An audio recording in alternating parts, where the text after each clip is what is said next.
Thank you for watching, liking, commenting, sharing, and subscribing right now.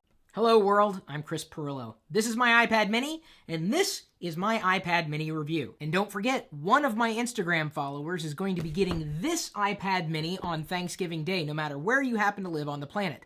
All you have to do is follow me on Instagram, @Chris Pirillo. I've been using this iPad almost exclusively as, well, my iPad of choice, because I wanted to see what it was like. Having used an iPad from the first generation all the way to the fourth generation, I was really interested in knowing how I would feel about a smaller screen that is still rather large.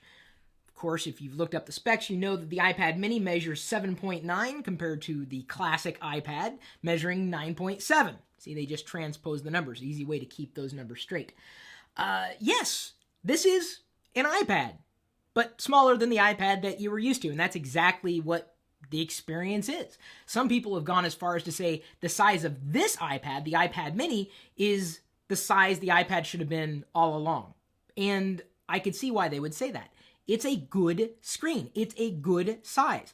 One thing that I happen to like is that all of my iPad apps worked perfectly on this smaller screen, and I didn't have any issues with that. And of course, you know what? 275,000 iPad optimized apps in the App Store, and a lot of them are very good, and I have so many apps. Many, and these are all folders, of them I'd already highlighted in my iPad tour that I did last year, so I don't want to dive into that at this point in time. The system was responsive as I was used to with the iPad 2. Certainly not as fast as the iPad 4th generation, but no slouch either. When I would load a web page, it didn't seem to lag any. I was able to get around iOS like I've gotten around iOS before on an iPad, on a smaller screen. Another thing that kind of surprised me, and I appreciated this, though the iPad mini has a lower DPI, or dots per inch, than its Retina cousins, it's not that bad. I mean, yes, if you put your face right on top of the screen, you can see the images aren't as sharp and the text isn't as crisp, but it's not so bad when you're holding it an arm's length away, or like this. This is not even a full arm's length away. I would be shocked if you would be able to tell the difference between the iPad mini DPI or a Retina display DPI. And that's not to say that it couldn't be better, because certainly it could be better, but it's not bad, and I'm not the only person to say that. If you have a chance to see something like this in person, an iPad mini, then you can judge for yourself. The average person probably isn't going to see much of a difference, or if they do, they're not going to think about it much. It was most pronounced when I saw text that hadn't necessarily been optimized for this screen. So another thing that I liked was that it's very lightweight, like extremely lightweight, like it's almost not even there. It's very balanced. I felt like I could hold on to it like this. I felt like I could hold on to it like this. I felt like I could hold on to it like this, and it just never really caused any degree of fatigue. It felt a bit more comfortable holding the iPad mini in landscape mode compared to portrait, but either way was very, very comfortable, and certainly nothing that would cause me any concern for the things that I would be looking for. So this is the same iOS experience. It's an iPad, but it's smaller. So things that I didn't like, and yes, there are a few things. One, the display could have been sharper, certainly. I mean, you're never going to hear me argue, no, it's too sharp. Who would say that? Nobody. So that's one thing that I would have appreciated having.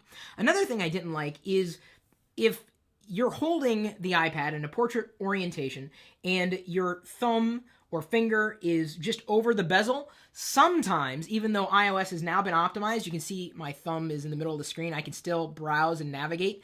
Sometimes, even with my thumb in that position, apps wouldn't cooperate. So I realize Apple has accommodated the idea that shorter bezels or smaller bezels would still allow you to hold on to the iPad without touching the bezel, without interrupting experience. They still have some work to do with that. Of course, now it's making a liar out of me. It's working well. It's just something that I didn't like.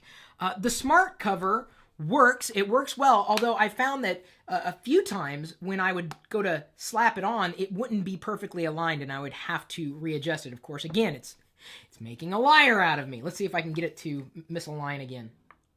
There we go. So sometimes it didn't align perfectly. I mean, oh gosh, you're just going over every little detail. Well, I'm just saying that's something that I didn't like. Another thing I didn't like, and I'm going to see if I can better demonstrate this here. The smart cover and this is really less about the iPad's issue and more about the smart covers issue in relation to the iPad, it wasn't very sturdy. So as I was tapping around, if I'm on a web page typing in text, I would find that the iPad would bounce a bit. There'd be almost too much wobble in the iPad with this particular smart cover. I wish Apple did a better job, or could do a better job with the smart cover. So that's less about an iPad shortcoming, more about the iPad accessory shortcoming. I guess those two things. But there's still things to keep in mind. So there's been a question of, why wasn't this Retina? Why isn't it more powerful? And I think those reasons are pretty clear. 1, price. 2, battery. And 3, supplies. So to keep the iPad mini running at 10 hours plus battery life, the screen can't be pushing too many pixels, because then the battery wouldn't be able to handle or wouldn't be able to last as long. And then, of course, price too, because a higher DPI display is likely to cost more. And then, of course, supplies. Apple's already having issues keeping up with demand across their product lines. So I do believe that this is one of the reasons why the iPad mini shipped in the state that it did, with the screen resolution, screen size, battery, etc.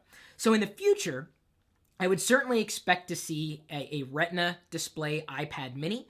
That being said, if you're interested in the iPad mini and Retina isn't that important to you, or you can't see the difference between the two, because many people can't, don't let that hold you back from getting an iPad mini today, if it's in your budget. That being said, when the next iPad mini is released, it's my belief that they'll still continue to sell the first generation iPad minis at a lower price, much like they have the iPad 2, as Apple continues to sell that at a lower rate than the, what would you call it, the leading iPad 4th generation. So I would expect to see the same thing happen. And then this iPad mini, this first gen iPad mini, may come closer to the $200 mark. But it's still a good machine, even at $329.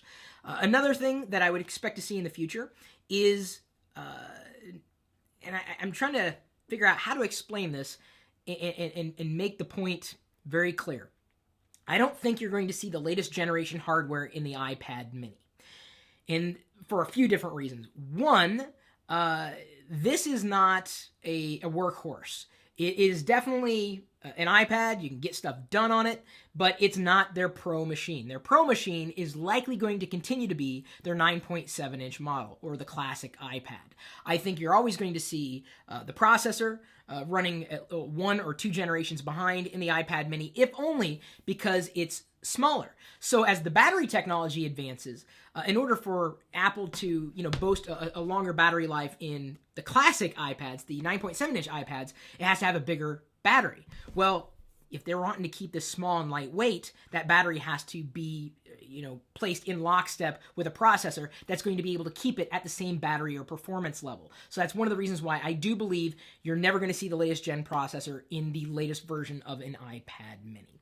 I do believe the target audience is females, but as a guy, I have liked the iPad mini. It definitely gets a pass for me. One of my, I would say, best tablet experiences. This is every bit a computer as any other computer that I've used, and I've been happy. But I'm not the only one who's been happy with it. Diana has something to say about the iPad mini too. I love it.